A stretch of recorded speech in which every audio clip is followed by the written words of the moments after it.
Mtazamaji wa Zinjibar TV, karibu katika kipindi chetu cha michezo na Zinjibar TV, kipindi ambacho kitakuwa kikujia kila siku za Jumatatu, Jumatano na Jumamosi. Utapata nafasi ya kuchambuliwa mambo mbalimbali ambayo yanahusu michezo yetu ya hapa Zanzibar, lakini na nje ya Zanzibar, kwa maana ya ndani na nje. Na kwa kweli utakuwa ukifaidika na kipindi hiki kwa sababu tutakuwa na wataalamu mbalimbali, wana michezo mbalimbali, kujua historia ya michezo, walipita wapi, walitoka wapi. Kwa hiyo hatuna shaka utakuwa unapata mambo ambayo huwezi kuyapata sehemu nyingine yote. Nikukaribishe popote pale ambapo unaiangalia Zinjibar TV.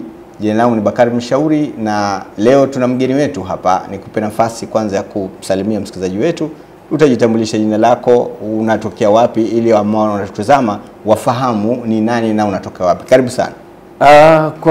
Kwa majina nadhani mimi sio mgeni sana katika tasnia ya michezo, kwa sababu mimi niko katika familia ya michezo. Ila kwa ufupi kwamba jina langu mimi naitwa Saidi Kofi, ni mwana michezo maarufu, ni mchambuzi wa michezo, lakini pia ni mwalimu katika tasnia hii ya michezo. Kwa hiyo kifupi utambulisho wangu ni huo, na hakuna mtu ambaye asionifahamu kwa Zanzibar hii na pengine nje ya Zanzibar, kwa sababu tuko katika tasnia hii na huwa tunaogelea kwa pamoja, mara nyingi tukiwapa watu kile ambacho they have deserve, wanahitaji kukipata, na mara nyingi huwa tunawasogezea kile ambacho wenzetu wanahitaji kukipata ili kuweza kuwajuza mambo mbalimbali ya hapa kwetu mpaka ulimwenguni kwa ujumla. Karibu kwa mara nyingine tena katika studio zetu za Asante sana Beka. Na kwa sababu ya muda tuna mambo mengi ya kujadili hapa, lakini kama tunavyofahamu sasa hivi michezo, siasa, uchumi, kila kitu tunazungumzia corona. Hatuwezi kukosa kuzungumzia michezo na athari ambazo zimepatikana katika janga hili la corona. Tunazungumzia michezo kwa ujumla wake. Zanzibar tukiwa ni sehemu ya dunia, ligi imesimama kama ambavyo zimesimama ligi nyingine duniani huko. Tunazungumziaje athari za ambazo zimepata ligi yetu ya Zanzibar, wachezaji, walimu pamoja na tasnia nzima ya michezo? Kwa upande wa Zanzibar ni dunia ambayo inapitia katika mapito magumu, na hasa kwa ugonjwa huu wa coronavirus COVID-19. Ni janga la ulimwengu, si la Zanzibar peke yake, lakini na sisi ni lazima tuwe tumeguswa, kwa sababu kila ambacho kinafanyika kwenye michezo huwa kinawategemea binadamu au watu au mtu mmoja mmoja. Kwa hiyo kwenye karia yetu ni lazima na sisi tutakuwa tuna matatizo hayo kulingana na ugonjwa huu wa coronavirus. Kwanza ukiangalia ligi imesimama, lakini pia vilabu vyetu uchumi wake ukiangalia, lakini pia ligi ambayo imekosa mwekezaji moja kwa moja. Kimsingi ni kwamba wachezaji, kuna program ambazo walimu wameziwacha Beka, lakini je, vipi wachezaji wanaweza kuzifanya hizo program? Kwa sababu ukiangalia miundo mbinu yetu sisi, facilities zetu bado ni za chini. Kwa hiyo kwa kiasi hiki pia sio kama ni wenzetu tu ambao wameguswa na hili, lakini hata Zanzibar nayo ni muhanga wa jambo hili la coronavirus, kwa sababu ukiangalia wachezaji wanahitaji kufanya mazoezi, lakini mikusanyiko imezuiwa. Lakini pia ukiangalia uimara wa ligi yetu sisi bado ni wa chini kabisa, na linapokuja janga hili na watu wachezaji kubakia majumbani, bila shaka yoyote program za walimu watakuwa hawezi kuzifanya kwa wakati, kwa sababu kwanza vile viwanja vya mchezo, lakini pia sehemu ambazo zinahitajika kwenda kuzifanya michezo ile, kwa maana ya mchezaji mmoja mmoja, ukiangalia kwa sababu wachezaji wetu sisi hawalipwi, wachezaji wetu sisi uwezo wao ni mdogo na chini. Kwa hiyo wachezaji walikuwa wanafanya mazoezi wakitokea majumbani, ambako wanakwenda kufanya shughuli zao za maisha, alafu wanakuja kucheza mpira. Ukiangalia hilo moja ni tatizo. Sasa linapokuja na hili janga la corona linasababisha kuleta ugumu kabisa, kwa sababu mmoja ya mchezaji lazima awe fitness, awe na uwezo wa kuhakikisha kwamba anaweza kuimplement kile ambacho mwalimu anakuwa anamwambia. Sasa dunia sasa hivi iko mbali zaidi, kwa sababu kuna kitu kinaitwa teknolojia. Watu wanaweza kuzungumzia kwa kutumia simu za mkononi na mitandao mbalimbali. Mwalimu anaweza kuwasilisha hilo. Je, kwa wachezaji wetu sisi, je, uwezo huo wanao? Kwa sababu Ulaya wanafanya mawasiliano hayo, lakini kwetu sisi utakuta bado teknolojia yetu sisi ni ya chini. Kwa hiyo of course hapana shaka Beka, hili ni jambo ambalo linakuja kutumiza, japo kwa ni tangu hapo ligi yetu ina matatizo, lakini hili linakuja kuzidisha ugumu katika soka letu. Kutumiza ndiko ambako tunajadili, lakini sitaki kukubaliana na wewe kwamba kutokana na miundombinu, kutokana na uchumi wetu, kutokana na wachezaji wanajitegemea, ligi haina mdhamini, kwamba walimu wanashindwa kufanya mawasiliano na wachezaji kuwapa utaratibu ambao wanaweza wakajisaidia wenyewe. Viko vitu mimi nasema siku zote, maana yake kuna vitu ni dhambi kufananisha vya Ulaya au nchi zilizoendelea na sisi, lakini yako mambo lazima yao yanakwenda sambamba. Wanacheza dakika 90, tunacheza dakika 90. Wanacheza ligi, tunacheza ligi. Na wanafanya mazoezi katika viwanja, tunafanya mazoezi katika viwanja. Tuna mawasiliano ya simu sasa hivi, lakini ligi imesimama, ligi itaendelea. Kwa maana kama walimu hawatowapangia wachezaji kupata muda wa kufanya huko mmoja mmoja, manake unaniambiaje, unawaambiaje sasa ligi itakaporudi tunakuja kufanyaje? Kitu kizuri ambacho umekisema Beka, unasema utaki kukubaliana na mimi, lakini ni lazima ufike time ukubaliane na mimi, kwa sababu ukiangalia sisi katika soka, hata katika FIFA rank sisi hatupo. Ni jumla tunapozungumzia kwa soka sisi tuko katika Tanzania, lakini Zanzibar haiko katika FIFA rank, sio?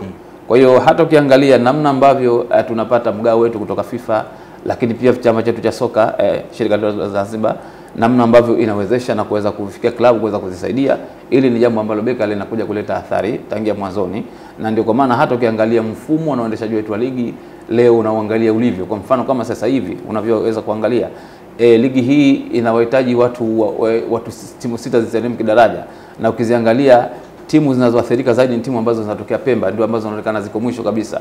Hii inatokana na uchumi kwa mdogo kabisa. Sasa linapokuja na jambo hili ni lazima uhakikisha kwamba madhara yanazidi kuongezeka. Sasa Beka, ukiangalia lazima tuwe wa kweli, let's be honest. Kwa mfano, hebu iangalie ili sisi tuwe bora kabisa, ni lazima tupate makocha bora. Sawa? Nani anatufundisha? Program, kila kitu wanacho wazungu kuanzia Afrika na kwingineko duniani. Hata ukimwangalia rais wa FIFA duniani lazima ni mzungu. Ni jambo ambalo linafikiriwa pengine miaka rudi ndio tunaweza kupata rais wa soka akiwa Mwafrika. Kwa hiyo ukiangalia, ili tuwe na mipira bora lazima tusaidie wao wazungu, ili tuwe na artificial turf lazima tupe wazungu. Kwa hiyo wazungu kwenye suala la soka hakuna shaka kabisa wao wako vizuri kuliko sisi. Ndio kwa maana tukiangalia wao ramani ya soka wao wako juu kuliko sisi. Lakini hata hii unachokiona, sisi timu zetu zimekosa ufadhili wa moja kwa moja, zimekosa watu wa kuziendesha.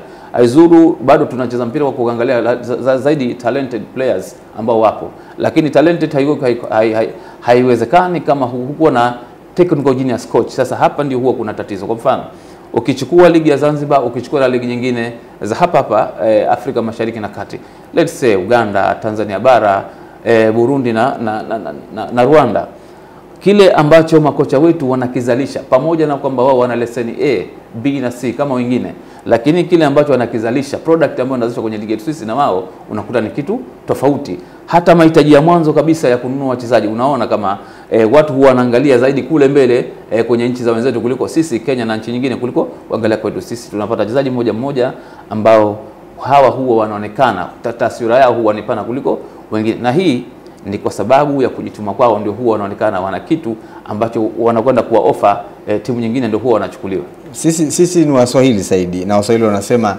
ngoma inavyopigwa ndivyo ambavyo inachezwa. Sasa tutafute mwarobaini. Tunafanyaje? Hapana shaka kabisa Beka, nini tunakifanya ni lazima timu kwanza ziwe na uwekezaji. Ni lazima kwamba timu zihakikishe kwamba zenyewe zinatafuta sponsorship, kwa sababu bila mpira sasa hivi Beka, hakuna shaka ni pesa. Mpira sasa hivi ni uwekezaji. Lazima timu, kwa mfano, ziangalie timu za Tanzania bara tu ambazo tunaziangalia sasa hivi.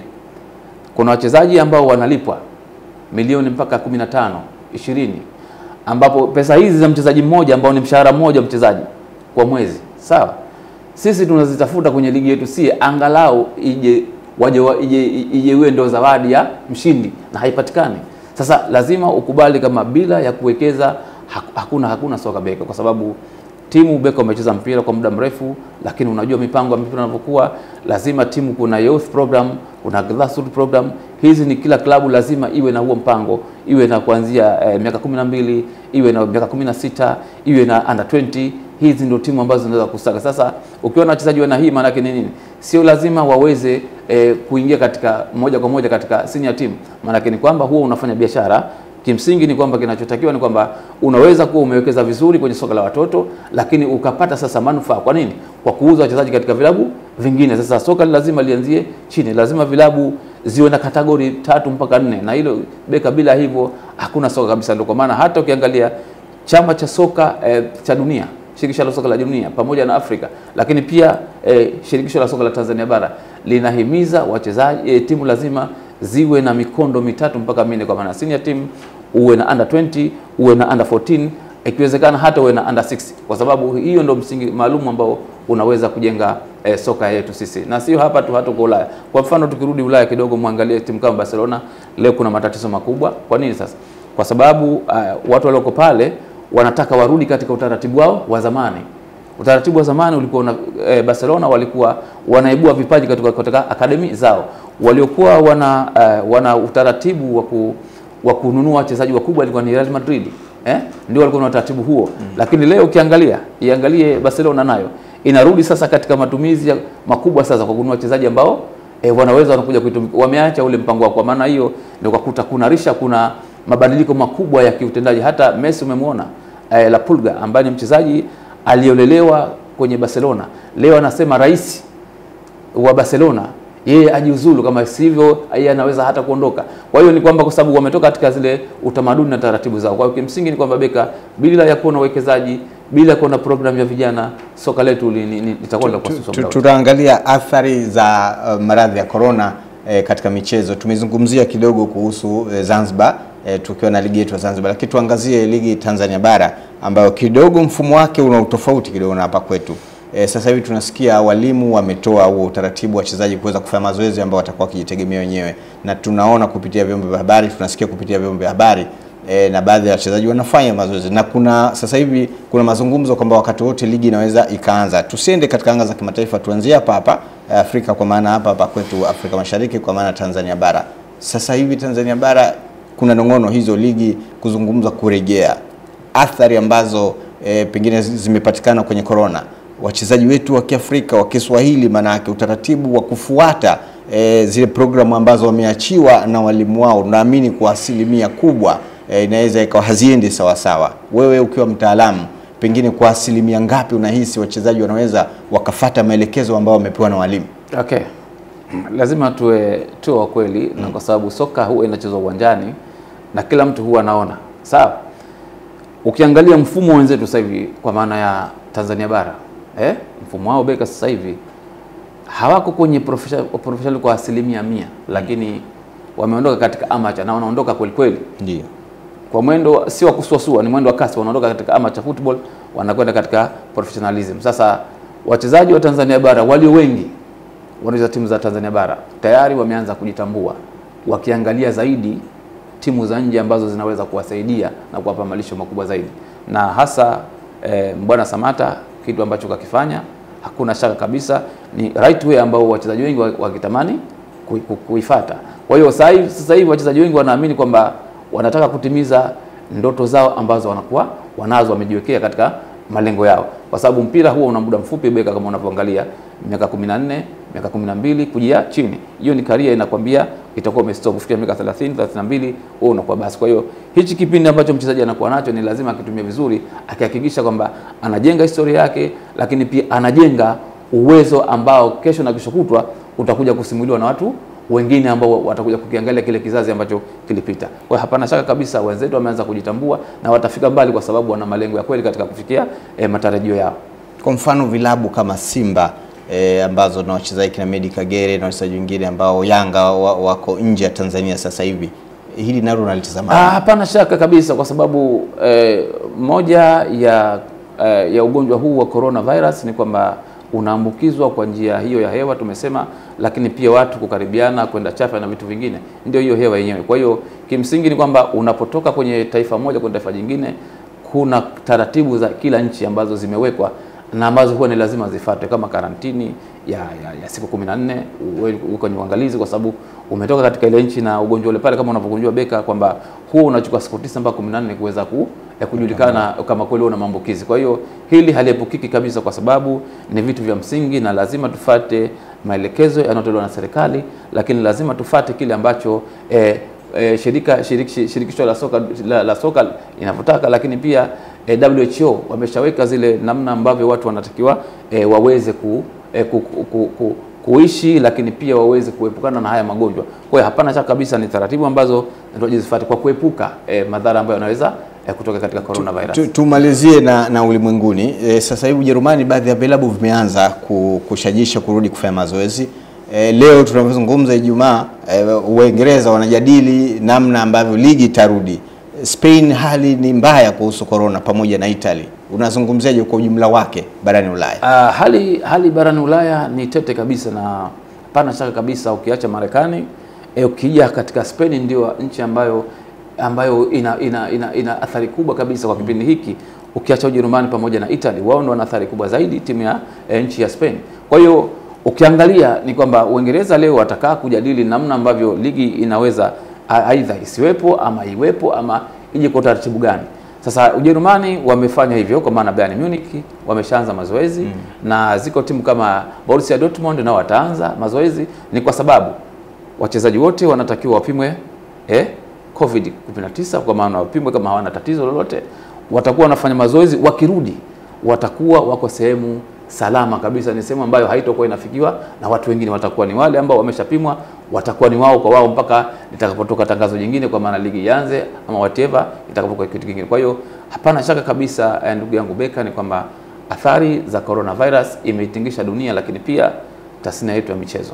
Kwa hiyo hapana shaka kabisa ni lazima watu wote wawe waangalifu katika kuhakikisha kwamba tunakabiliana na janga hili la coronavirus, hasa katika tasnia yetu ya michezo. Wanasema mwiba unakochomea ndiko ambako unatokea. Tumalizie na nyumbani, pengine ushauri wako ni upi sasa kwa vilabu vyetu na chama cha mpira chetu?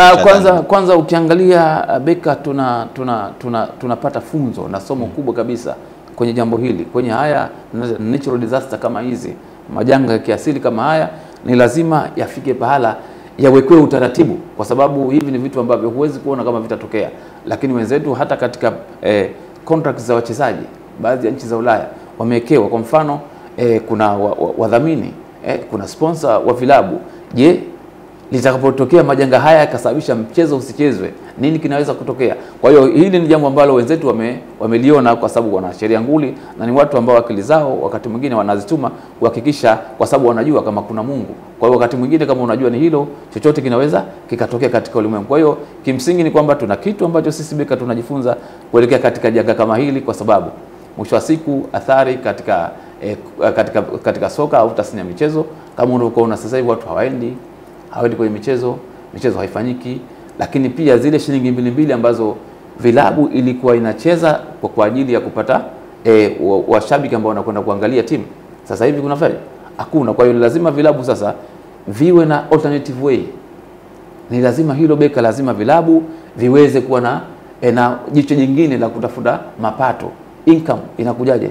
Sio kwa maana tu ya kuingia washabiki. Sasa TV rights, gate collection na sponsor wengine ambao huwa wanavizamini vilabu, sio huwa wanakuja kuongeza pato. Lakini pia kwenye merchandise Beka, unafahamu hilo. Sisi kwetu hilo ndio tatizo. Hivi vitu kabisa havipo. Sasa kwanza tuamshe hili liweze kusaidia vilabu, halafu jambo kama hili Beka ndio tunaweza sasa tukalizungumzia kwa kina. Lakini hivi vitu hivi unavyozungumza leo havipo. Tuishie hapo leo kwamba tuanzie na hilo, na kwa sababu kipindi chetu ndio kwanza tunaanza, tunaamini tutapata mwafaka. Tutawaita hapa viongozi wa chama cha mpira na wadau wengine wa michezo kuja kubadilishana mawazo, watuambie na wao mawazo yao ni yapi katika kukuza michezo yetu, si mpira wa miguu tu, lakini michezo kwa ujumla. Nikushukuru sana Sidi. Hapana shaka na nadhani kipindi tumekianza, lakini tutapata viewers wengi, tutapata watu wengi wakiangalia, kwa sababu fan base tulikuwa nao ni kubwa na watu wanataka kusikia michezo inafanya nini.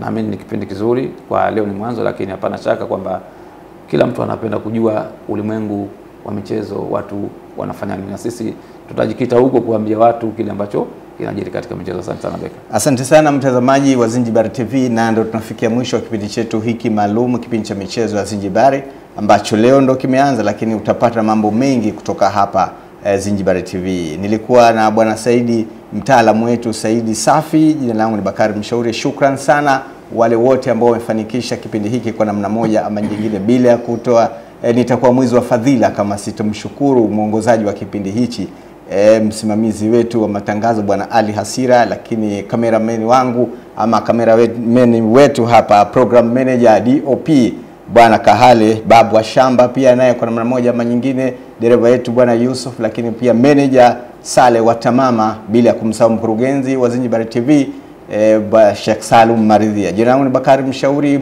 hadi mara nyingine tena tuendelee kwa pamoja. Karibu sana.